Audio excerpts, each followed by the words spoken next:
આપ સૌને મારા પ્રણામ. આજના આ વિષયમાં આપણે જોશું કે રુદ્રાભિષેક પૂજા એ શું છે અને રુદ્રાભિષેકની વિધિ શું છે તથા રુદ્રાભિષેકથી થતા લાભ. રુદ્રાભિષેક એક ખૂબ જ શક્તિશાળી વૈદિક પૂજા છે જેમાં ભગવાન શિવના રુદ્ર સ્વરૂપની ઉપાસના કરવામાં આવે છે. રુદ્રાભિષેક પૂજામાં શિવલિંગ ઉપર પવિત્ર પદાર્થો દ્વારા વૈદિક મંત્રોથી અભિષેક અને જાપ કરવામાં આવે છે.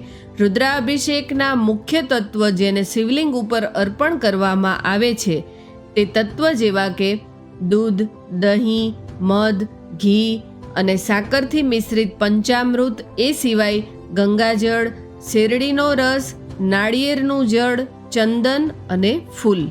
આટલી વસ્તુઓને રુદ્રાભિષેક માટે મુખ્ય માનવામાં આવે છે.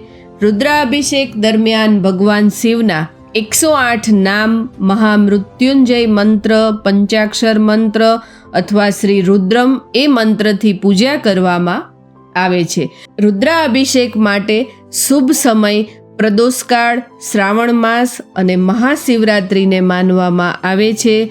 રુદ્રાભિષેકની વિધિ અને નિયમ જાણ્યા પછી હવે આપણે રુદ્રાભિષેકથી થતા લાભ વિશે જાણીશું. રુદ્રાભિષેકથી સમૃદ્ધિ જેવી કે ધન, કાર્યમાં સફળતા અને જીવનમાં ઉન્નતિની પ્રાપ્તિ થાય છે. સ્વાસ્થ્ય સંબંધી લાભ જેવા કે રોગ નિવારણ અને શારીરિક સુરક્ષા પ્રાપ્ત થાય છે. શાંતિની પ્રાપ્તિ થાય છે.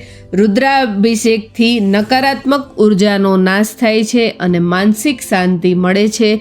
એ સિવાય ગ્રહની પીડા દૂર થાય છે. જન્મકુંડળીમાં રહેલા શનિ અને રાહુના અશુભ પ્રભાવો દૂર થાય છે.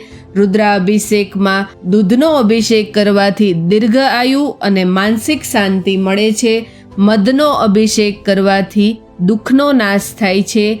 શેરડીના રસનો અભિષેક કરવાથી ધન અને વૈભવ મળે છે. દહીંનો અભિષેક કરવાથી સંતાન પ્રાપ્તિ થાય છે અને ઘીનો અભિષેક કરવાથી શારીરિક શક્તિ પ્રાપ્ત થાય છે.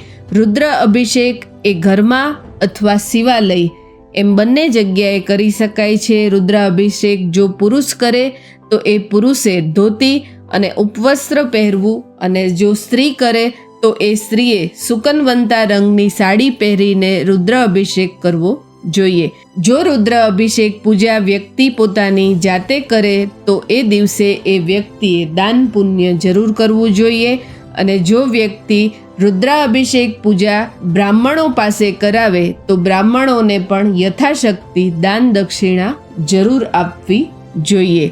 તો આવી ધાર્મિક જાણકારી માટે જોતા રહો અમારી ચેનલ સત્વેદ. જય માતાજી.